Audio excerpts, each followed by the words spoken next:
నమస్తే welcome to our channel. Allu Arjun కేసులో కొత్త ట్విస్ట్‌గా అనుకోవచ్చు. బౌన్సర్‌ని అరెస్ట్ చేశారు. బౌన్సర్‌ని అదుపులోకి తీసుకున్నారు అన్న విషయాలు బయటికొచ్చాయి. At the same time Allu Arjun గారిని ఇవాళ విచారణకు కూడా పిలిచారు. సో, అసలు కేసు ఎటు డైవర్ట్ చేయాలనుకుంటున్నారా? డైవర్ట్ అవుతుందా? లేకపోతే నిజంగానే బౌన్సర్‌ది తప్పు ఉందా? అన్న పూర్తి వివరాలు తెలుసుకుందాం. ప్రస్తుతం మనతో పాటు మన స్టూడియోలో సోషల్ యాక్టివిస్ట్ కృష్ణకుమారి గారు ఉన్నారు. నమస్తే మ్యామ్. నమస్తే. మ్యామ్, సో అల్లు అర్జున్ కేసులో ఇదొక ట్విస్ట్‌గా భావించొచ్చని అంటారా? అంటే బౌన్సర్స్ కానీ లేకపోతే ఇతర థియేటర్ మీద కానీ ఇలా చెప్తూ వచ్చారు.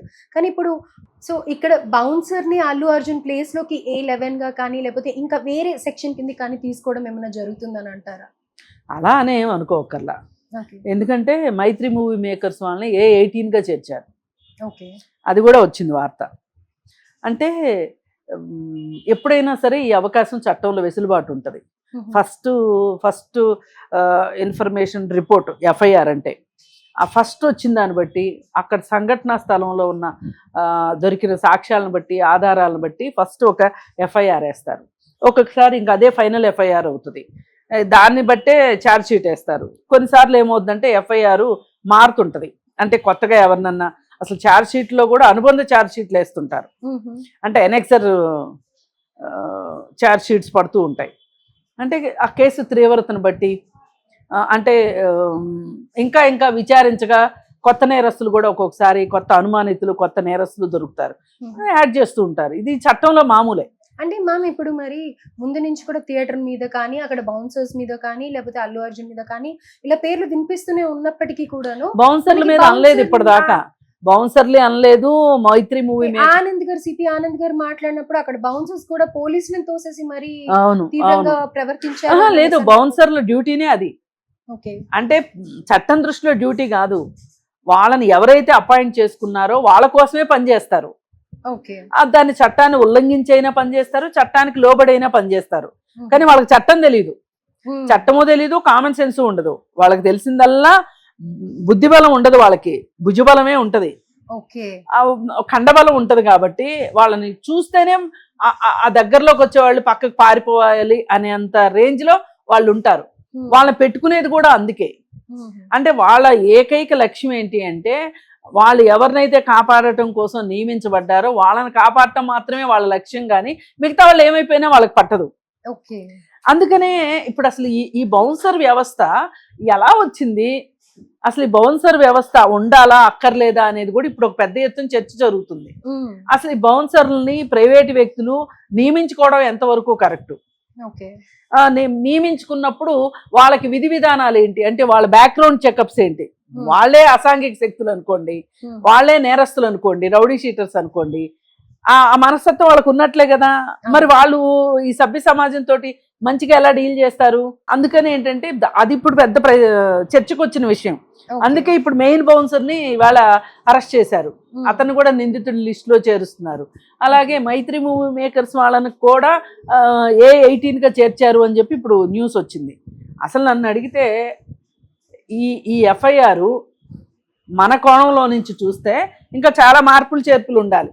పోలీసుల కోణం నుంచి ఉంది కాబట్టి వాళ్ళు అలా మాట్లాడుతున్నారు. కానీ అసలు ఇక్కడ ప్రభుత్వాందే తప్పు. ఆ ప్రభుత్వం అర్ధరాత్రి షోకి పర్మిషన్ ఇచ్చిన దగ్గర నుంచినే ఈ అవకతవకలన్నీ స్టార్ట్ అయినాయి. రేట్లు పెంచేసుకోండి అని. ఆ రేట్లు గవర్నమెంటే ఇంత రేటు పెంచిందంటే దానికి ఇంకెంత హైప్ ఉందో అని సామాన్య ప్రజలు కూడా 1200 టికెట్ ఏంటి, మేము 3000 పెట్టైనా చూస్తాము, 4000 పెట్టైనా చూస్తాము అని పొలోమంటూ వచ్చేసారు. వచ్చేసి అసలు సామాన్యులు కూడా, అతి సామాన్యులు కూడా మరి ఏం ఇప్పుడు ఆయనకి రేవతి భర్తకి 30,000 జీతం అంట. మంత్రి గారు చెప్తే తెలిసింది మనకు కూడా. 3,000 పెట్టి 12,000 పెట్టి టికెట్లు కొని వాళ్ళు సినిమాకి వచ్చారు. పిల్లాడి కోసమే వచ్చింది ఆ తల్లి, ఇలా మాట్లాడుతున్నారు. అసలు ఇంత హైప్ క్రియేట్ చేసిన వెళ్ళినాయి మైత్రి మూవీ మేకర్స్ వాళ్ళని అనాలి. ఇవన్నీ కూడా ఇప్పుడు ఇంత పెద్ద వ్యవహారం, ఇది ఇంత చింకిచాటంత అవటానికి ఏదో అంటారు చూడండి, ఐవారిని చేయబోతే కోతయింది అన్నట్లు ఇంత రాద్ధాంతం జరగటానికి కూడా ఇవన్నీ కారణాలు. అలాగే పోలీసులు కూడా ముందస్తు జాగ్రత్తలు చేపట్టకపోవటం, ముందస్తు బందోబస్తు గురించి ఆలోచన చేయకపోవటం, ప్లానింగ్ లేకపోవడం. అదేమంటే సింపుల్గా వాళ్ళు ఏమంటున్నారు, మేము అసలు బందోబస్తు ఇవ్వలేమని చెప్పి మేము వాళ్ళకి ఇచ్చేసాము, రాసి ఇచ్చేసాము అని చెప్తున్నారు. ఎంత బాధ్యతారహితంగా చెప్తున్నారంటే దాని గురించి ఎవరు మాట్లాడట్లేదు. పోలీసులు ఎవరేమంటే ఏమవుతుందో అన్నట్లు. వీళ్ళు బందోబస్తు కావాలని అడిగిన పేపర్కి వెనకమాలే మేము ఇవ్వలేము అని రాసి ఇచ్చారంట. మరి ఇది ఎంతవరకు ఫ్యాబ్రికేటెడో ఇప్పుడు వాళ్ళు ఏం చేయాలి? ఫస్ట్ ఈ పేపర్ ఇవ్వగానే చూసుకుని వాళ్ళ వైపు నుంచి వాళ్ళు ఇంకొక పేపర్ మీద రాసిస్తారు. అంతేగాని ఈ పేపర్ వెనకమాలే ఎందుకు రాసిస్తారు? పేపర్లో కొరత వచ్చినట్లు. అంటే ఇట్లా చాలా అనుమానాలు వస్తున్నాయి. సరే, ఇదంతా అయిపోయిన తర్వాత ఇక అల్లు అర్జున్ మీదకి ఏ విధంగా వచ్చింది మొత్తం చూసాం. అది అయిపోయిన తర్వాత ఇప్పుడు ఈ బౌన్సర్ ని ఇప్పుడు తీసుకురావడానికి సీన్ లోకి అల్లు అర్జున్ ని డైవర్ట్ చేసేసి అల్లు అర్జున్ ని తప్పించడానికి ఇలా తెచ్చారా అనే ప్రశ్న ప్రేక్షకులు. అంటే మనం ఏం చెప్పలేమండి. రేపొద్దున ఛార్జ్ షీట్ వేసే వరకు కూడా రేపొద్దున హైకోర్టు ఏం చెప్తుందో. 4 వారాల మధ్యంతర బెయిల్ ఇచ్చింది. ఆ మధ్యంతర బెయిల్ మామూలు కండిషనల్ బెయిల్ కాకోకుండా రెగ్యులర్ బెయిల్ ఇస్తుందా లేకపోతే క్వాష్ చేస్తుందా అనే దాన్ని బట్టి ఆలోచించాలి. ఇప్పుడు ఇతని మీద ఏ విధమైన సెక్షన్స్ పెడతారు అనే దాన్ని బట్టి కూడా మనం అనుకోవాలి. కానీ ఇప్పటికిప్పుడే ఆ నిర్ధారణకి రావటం కూడా కరెక్ట్ కాదు. ఎందుకంటే ఇప్పుడు వీళ్ళేం క్లీన్ చిట్ ఇచ్చేయలేదు కదా అల్లు అర్జున్కి. క్లీన్ చిట్ ఇచ్చేస్తే మనం ఇతని ప్లేస్ లో అతను పెట్టారు అని అనుకోవచ్చు. అట్లా ప్లేసుల్లో పెట్టడం కాదండి. ఇతని నేరం ఇతందే, వాళ్ళ నేరం వాళ్ళదే. అంతేకాని ఇదేం డైవర్షన్ కాదు అని అంటారు. అబ్బే, అట్లా మనం అనలేము, అనకూడదు కూడా. ఎందుకంటే మనం అలా అంటే మనము బాధ్యతారహితంగా మాట్లాడినట్లు అవుతుంది.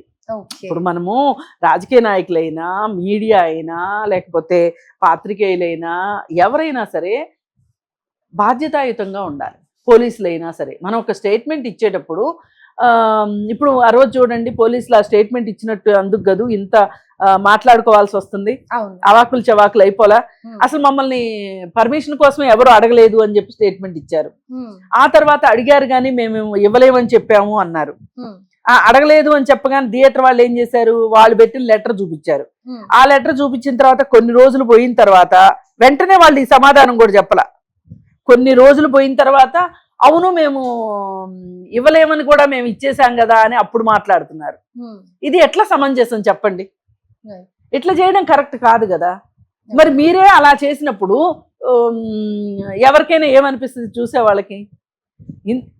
ఇంత బాధ్యతారాహిత్యం పనికిరాదు. ఇది ఒక పబ్లిక్ అఫైర్. ఒక మనిషి కోల్పోయాడు. శాంతి భద్రతల బాధ్యత ఎవరిదండి? పోలీసులదే కదా. వాళ్ళే కదా చెయ్యాలి. మరి ఎందుకు చేయలేకపోయారు? మరి మీరు అల్లు అర్జున్ రావద్దు అని చెప్పి మేము చెప్పాము అనేమో పోలీసులు చెప్తున్నారు. మరి థియేటర్ వాళ్ళు అల్లు అర్జున్కి చెప్పారో లేదో తెలియదు అని కూడా వాళ్ళే అనేస్తున్నారు, పోలీసులే. అక్కడే ఒక రకంగా అల్లు అర్జున్కి ఒక ఉపశమనం దొరికినట్లు. వాళ్ళు చెప్పలేదు అనుకోండి థియేటర్ వాళ్ళు, అప్పుడు థియేటర్ వాళ్ళు నేరస్తులు అవుతారు. అసలు ఇప్పుడు పోలీసులు చెప్పకుండా చెప్పాము అన్నారు అనుకోండి, మరి సరైన ఆధారాలు చూపించకపోతే వాళ్ళు నేరస్తులు అవుతారు. ఇది ఏదైనా ఫైనల్ గా ఏం జరుగుతుంది అనేది ఛార్జ్ షీట్ వేసే వరకు మనం చెప్పలేము. సో కోర్టులో ఉంది కాబట్టి అనవసరమైన స్టేట్మెంట్స్ పాస్ చేయకుండా it's part of the case. ఒకరిని కాకపోతే ఇంకొకరిని తీసుకునే ఛాన్సెస్ ఉన్నాయి కాబట్టి అలా తీసుకున్నారే. ఒక్కొక్కసారి అక్కడున్న ప్రైమ్ ఆఫ్ ఎఫెన్సీని బట్టి ఫలానా వాళ్లే నిందితులు అనిపిస్తుంది. వాళ్ళ మీద అక్యూజ్డ్ స్టార్ట్ చేస్తారు. చేసిన తర్వాత ఇంకొంత ఆధారాలు సేకరించిన తర్వాత, ఇంకొంచెం విచారణ జరిగిన తర్వాత, ఇంకొంచెం ఇంట్రాగేషన్ జరిగిన తర్వాత అసలు వీళ్ళకేం సంబంధం లేదు, ఇంకెవరో ఉన్నారు అని చెప్పి వాళ్ళు వస్తారు సీన్లోకి. అప్పుడు వీళ్ళకి క్లీన్ చిట్ ఇచ్చేస్తారు. ఇంకా ప్రస్తుతానికి అల్లు అర్జున్కి అయితే క్లీన్ చిట్ ఇవ్వలేదు. అందుకని మనం మాట్లాడడం బాధ్యతారాహిత్యం అవుతుంది. ఇప్పటికే ఈ కేసు విషయంలో ఎవరంటే వాళ్ళు, ఎవరికి తోచింది వాళ్ళు పలవలు చెలవలుగా మాట్లాడేసేసి, ఎవరికి నచ్చిన విధంగా వాళ్ళు కామెంట్స్ పాస్ చేసి ఒక రకంగా దీన్ని చిక్కుముళ్ళు ఎక్కువ వేసేసారు ఈ కేసు. ఇంకా ఎక్కువ మాట్లాడి చిక్కుముళ్ళు వేయడం కరెక్ట్ కాదు. ఇప్పటికీ రేవంత్ రెడ్డి గారికి అది అర్థమైనట్లుంది. ఎవరు మాట్లాడకండి, ఇంకా విషయం కోర్టు పరిధిలో ఉంది కాబట్టి కోర్టు చూసుకుంటది, మీరెవరు ఏ విధమైన వ్యాఖ్యానాలు చేయకండి అని ఆయన చెప్పారు. మరి ఇదేదో అసెంబ్లీలో అంత మాట్లాడక ముందు చేస్తున్న అప్పటికే కోర్టు పరిధిలో ఉంది. అవును. అసలు అప్పుడే అని ఉంటే బాగుండేది, ఇంతమంది మాట్లాడడానికి అవకాశం ఉండేది కాదు. మీరు అసెంబ్లీలో మాట్లాడారు కాబట్టి వాళ్ళు ప్రెస్ మీట్ పెట్టి వాళ్ళు ప్రెస్ మీట్ పెట్టారు కాబట్టి మీకు మరి కాస్త కోపం వచ్చి ఇవన్నీ కాదు. ఇక్కడ మనం చూడాల్సింది వ్యక్తుల కోపతాపాలకి రాజకీయ నాయకులకున్న రాజకీయ బలం కావచ్చు, అవి కాదు గీట్రాళ్ళు. మనకి గీట్రా ఏంటి అంటే చట్టం ఏం చెప్తుంది, చట్టం ఏం చెప్తుంది. ఇప్పుడు చట్టంలో ఎక్కడా బాధితుల్ని ఇంటికి వెళ్ళి పరామర్శించరమ్మని చట్టంలో ఎక్కడా లేదు. కానీ ధర్మమా కాదా? డెఫినెట్గా ఎవరికైనా ఏదైనా బాగాలేదు అంటే మనం వెళ్ళాలి, పరామర్శించాలి. నైతికమైన ధర్మం అది, నైతిక ధర్మం. మరి మామూలుగా చట్టం ఏం చెప్తుంది? వెళ్ళకూడదు, వెళ్ళకూడదు అందో వెళ్ళమని చెప్పదు. ఓకే, వెళ్ళమని చెప్పదు, వెళ్ళకూడదని చెప్పదు. వెళ్ళొచ్చు వెళ్ళాలనుకుంటే. కానీ వెళ్ళలేదు కాబట్టి ఇతనికి చట్టం ద్వారా ఇంకాస్త మరి కాస్త శిక్ష వేస్తాము అంటే కుదరదు. ఓకే, అర్థమైంది కదా మీకు? ఇప్పుడు ప్రతి మనిషి చట్టమా, న్యాయమా, ధర్మమా, నైతికమా, సామాజికమా, వీటికి కట్టుబడి ఉండాలి ఏ మనిషి అయినా సరే. ఒక్కొక్కసారి ఒక్కొక్కటి అక్కడ ప్రాధాన్యత సంతరించుకుంటాయి. ఓకే, సిచ్యువేషన్ కి తగ్గట్టు యాక్ట్ చేయాలి. ఇవి 5 తెలిసి ఉండాలి ప్రతి మనిషికి. ఈ 5లో ఎంతమందికి అసలు అవగాహన ఉంది? అసలు చట్టం అంటే చట్టం ఎంతమందికి తెలుసు? మోస్ట్ ఆఫ్ ద పీపుల్ కి తెలియదు. చట్టం తెలియకపోయినా న్యాయం తెలుసుగా. ఎగ్జాక్ట్లీ. ఇప్పుడు ఒక అమ్మాయిని ఏడిపించకూడదు అని నిర్భయ చట్టం, minimum common sense, right. Nirbhaya చట్టం తెలియకపోవచ్చు, కానీ న్యాయం, ధర్మం, నైతికత, సామాజికం, ఈ 4 చెప్పాలిగా. నీకు చట్టం తెలియకపోయినా ఈ 4 తెలియదు అనడానికి లేదుగా. ఎగ్జాక్ట్లీ, అవును. అందుకని అసలు చట్టము అంటేనే, లా అంటేనే nothing but common sense. Okay, common sense ఉన్నవాడు చట్టరీత్యా నేరం చేయడు. కామన్ సెన్స్ ఉన్నప్పటికీ తన లాభమే ప్రయారిటీ అనుకున్నవాడే చేస్తాడు. ఇప్పుడు ఈ కేసులో చూడండి. ఎగ్జాక్ట్లీ, నేను అదే అడగబోతున్నాను. మీరు 2 పాయింట్స్ చెప్పారు, మరి 2 ఈ కేసుకి ఎట్లా సంబంధం? ఇప్పుడు అల్లు అర్జున్ ఉన్నారు, ఆయన అభివాదం చేసుకుంటూ వచ్చారు, రోడ్ షో చేశారు. రోడ్ షో చేయటం చట్టరీత్యా నేరం అని చెప్తున్నారు. అసలు చట్టరీత్యా తప్పనేదే కాదు. ఇక్కడ నేను వస్తే క్రౌడ్ ఎక్కువైతే ఏంటి అనేది ఆలోచించాలా? ఎగ్జాక్ట్లీ, ఒక వివేచన పనిచేయాలి. కానీ అప్పుడు ఆయనకి ఏం పని చేస్తుంది? నేను 3 సంవత్సరాలు కష్టపడి పనిచేశా, నేను 3 సంవత్సరాలు కష్టపడి ఒక అద్భుతమైన కావ్యాన్ని బయటికి తీసుకుని వచ్చా, ఒక మూవీని బయటికి తీసుకొచ్చా. 3 సంవత్సరాల కష్టం అంటే మామూలు కష్టం, అది తీసుకొచ్చా. ఇంకా నేను అందులోనే ఉన్నా, ఆ పాత్రలోనే ఉన్నా నేను. ఇంకా దాన్ని నేను సంతోషంగా ఇప్పుడు తెర మీద చూసుకునే అవకాశం వచ్చింది అభిమానుల మధ్య అనే ధోరణిలోనే అతను ఉన్నాడు. కానీ ఒక్క గంట, ఒక్క రోజు ఆగితే ఇదంతా అవ్వకపోయింది. ఒక్క రోజు కూడా కాదు, అసలు ఈ రోడ్ షోలు ఏమీ చేయకోకుండా కామ్గా ఎవరో డబ్బులు ఉన్నోళ్ళు సినిమాకి వచ్చారు అన్నట్లు కారు గ్లాసులన్నీ వేసేసుకుని థియేటర్లోకి వచ్చేసేసి, ఏది సినిమా మొదలయ్యాక థియేటర్లోకి వచ్చేసేసి, స్టార్ట్ అయిపోయాక వచ్చేసేసి లోపలికి వచ్చి సినిమా హాల్లోకి వెళ్తే ఎవరికి తెలుస్తుందండి? సినిమా మొదలయ్యాక సినిమాలో ఉంటారు కానీ లోపలికి ఎవరు వస్తున్నారని ఎవరు చూస్తారు? ఓవరాల్ గా మీరు చెప్పేదాన్ని బట్టి అక్కడ కామన్ సెన్స్ అనేది ఉపయోగించలేదు. అందుకే ఆ కామన్ సెన్స్ స్థానంలో ఒక ఉత్సుకత, నా సినిమా ఎలా ఉంది, నా సినిమా ఎలా ఉంది, నా సినిమా ఎలా ఉంది, అసలు ప్రేక్షకులు ఎలా రిసీవ్ చేసుకుంటారు, నా అద్భుతమైన నటనను చూసి ప్రేక్షకులు ఎంత ఆనంద తాండవం చేస్తారు అనేది ఆలోచించాడు తప్పితే, ఇప్పుడు నేను అక్కడికి వెళితే క్రౌడ్ కంట్రోల్ కాకపోతే ఏంటి పరిస్థితి? ఇది ఎంతో కొంత మేనేజర్లకు కూడా ఆ మాత్రం బుద్ధి పని చేయాలి. కానీ మ్యామ్, ఇక్కడ ఒక విషయం అడుగుతాను నేను. మామూలుగా ఇప్పుడు మీరు కూడా ఒక సోషల్ కాజ్ కోసం కానీ లేకపోతే లీడర్స్ కానీ రోడ్ మీద మీరు ఏదో ప్రొటెస్ట్ చేయడానికి వెళ్ళినప్పుడు మీరు వెళ్తున్నారు అని తెలియగానే పోలీసులు ఇంటి దగ్గర ఆపడము, ఆపేస్తారు. ప్లేస్ లో ఆపడము చేస్తారు కదా. చేస్తారు. మరి ఆల్రెడీ అల్లు అర్జున్ కి చెప్పి ఈ సినిమా రిలీజ్ చేస్తున్నాము, ప్రీవ్యూ వేస్తున్నాము అన్నప్పుడు అల్లు అర్జున్ అక్కడికి వస్తున్నాడు అన్నప్పుడు మరి అక్కడే ఆయన ఆపడానికి కానీ లేకపోతే సర్టెన్ ప్లేస్ లో ఆయన ఆపడానికి కానీ ఎందుకు ట్రై చేయలేదు? మరి వీళ్ళు కూడా ఇన్వైట్ చేసినట్టు అదే నేను అంటున్నా, ఇక్కడ ఎవ్వరి ఈ ఘటన జరగటానికి ఎవరి వంతు పాత్ర వాళ్ళు పోషించారు. కానీ చివరికి నిలబెట్టేసరికి వచ్చేసరికి అల్లు అర్జున్ మాత్రమే నిలబెడుతున్నారు, పాయింట్ బ్లాంక్ చేసి పెడుతున్నారు. అయితే ఓవరాల్ గా మీరు ఇప్పుడు ఈ విషయంలో ఒకటి చెప్పండి, అల్లు అర్జున్ తప్పు ఉంది అని చెప్తున్నారు మీరు, ఎట్ ది సేమ్ టైం పోలీసుల నిర్లక్ష్యం కూడా అని అంటున్నారు. మరి ఎలా ఈ రెండింటిని కామన్ గా వీళ్ళదే తప్పు అనేది అయితే ఇక్కడ మీరు చెప్పట్లేదు, ఏం చేయాలి? అసలు మనము ఏ విషయాన్నైనా నాన్ జడ్జిమెంటల్ గా చూడాలండి, Okay. జడ్జిమెంటల్ గా చూడకూడదు. మనం కాదు జడ్జిమెంట్ ఇచ్చేది. ఇప్పుడు మనం చెప్తేనే ఆయనకి 4 వారాలు మధ్యంతర బెయిల్ ఇచ్చారా? ఎగ్జాక్ట్లీ. కోర్టు కదా ఇచ్చింది, అల్టిమేట్ గా కోర్టు కదా.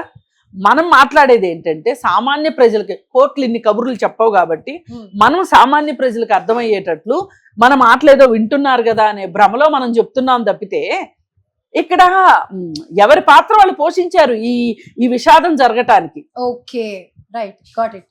కాకపోతే ఎవరైనా ఎస్కేప్ అవ్వచ్చు కానీ లా అండ్ ఆర్డర్ కాపాడవలసిన వాళ్ళు ఎస్కేప్ అవడానికి లేదు, నేను అనేది అది.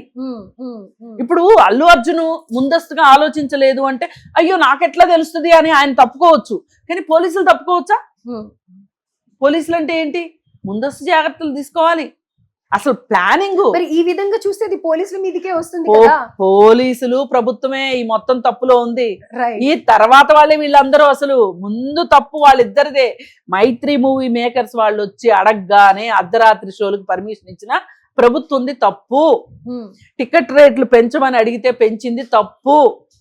సామాన్యుల జేబులకు చిల్లు పెట్టమని ఎవరు చెప్పారు చెప్పండి? సామాన్యుల జేబుకి అమాంతం చేయబెట్టి లాక్కున్నట్లయింది కదా ఇది, ఈ టికెట్ల రేట్లు పెంచడం. అమౌంట్ అనేది పెట్టాలి కానీ ఇంత ఎక్కువ అసలు ఎందుకండి? హై బడ్జెట్ మూవీస్ తీయమని ఎవరన్నా మిమ్మల్ని అడిగారా? మీకు ఇష్టమై మీరు తీసుకున్నారు, ఆ లాభ నష్టాలు మీరు భరించాలి. దానికోసం అని చెప్పి రేట్లు పెంచమని అడిగే హక్కు మీకు ఎక్కడుంది? ఒకవేళ లాభం వస్తే అందరికి పంచి పెడతారా వీళ్ళు? ఇప్పుడు బాగా లాభాలు వచ్చినాయి అనుకోండి, టికెట్లు కొనుక్కున్న వాళ్ళందరికీ డబ్బులు వెనక్కి ఇస్తారా వీళ్ళు? ఇవ్వరు కదా. మరి అలాంటప్పుడు మీరు వాళ్ళ కోసం, వాళ్ళది హై బడ్జెట్ సినిమా కదా అని చెప్పి వాళ్ళకి లాభం చేయటం కోసం ప్రజల జేబులకు చిల్లులు పెట్టాల్సిన అవసరం ప్రభుత్వానికి ఏమొచ్చింది? అక్కడ ప్రభుత్వం చేసింది.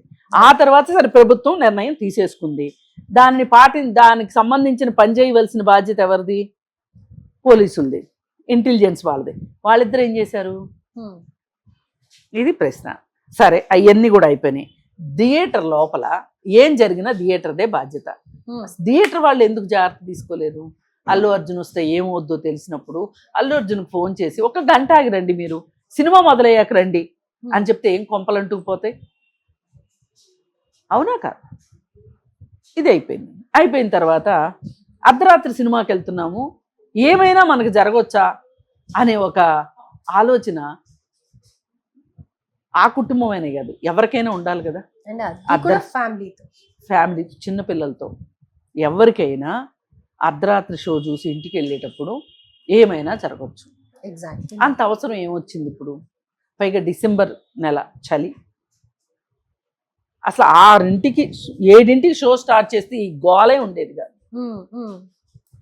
సరే, ఏదైనా జరిగింది, జరిగిపోయిన తర్వాత వీళ్ళ మీద వాళ్ళు వాళ్ళ మీద వాళ్ళు చెప్పుకునే కన్నా, తోసేసుకునే కన్నా న్యాయంగా కోర్టు ఒకటి ఉంది కదా, కోర్టులో కేసు పడింది కదా, కోర్టు మాట్లాడుతుందిలే అని వదిలేయాలి. ఎగ్జాక్ట్లీ. సో లాస్ట్ లో ఇప్పుడు బౌన్సర్ ని ఇరికిస్తున్నారా అని అంటే అది డెఫినెట్ గా కాదు, మనం మాట్లాడకూడదు, అది మాట్లాడే రైట్స్ మనకి లేదు. అండ్ ఎవరికి తోచిన విధానంలో వాళ్ళ తప్పు ఉంది ఇందులో. మనం అన్ని పాయింట్స్ తీసుకుని వెళ్తే గనక ఒక్కరినే అడ్రస్ చేసి వీళ్ళదే తప్పు అని చెప్పడానికైతే లేదు అనేసి మ్యామ్ చెప్తున్నారు. డెఫినెట్ గా మనం కూడా ఈ యాంగిల్లోనే ఆలోచించాలి. వీళ్ళనే అని చెప్పేసి ఎన్నో చిల్వలు పల్వలుగా వార్తలు వేసేస్తూ ఉన్నారు, చూస్తూనే ఉన్నారు, కమెంట్స్ చేస్తూనే ఉన్నారు.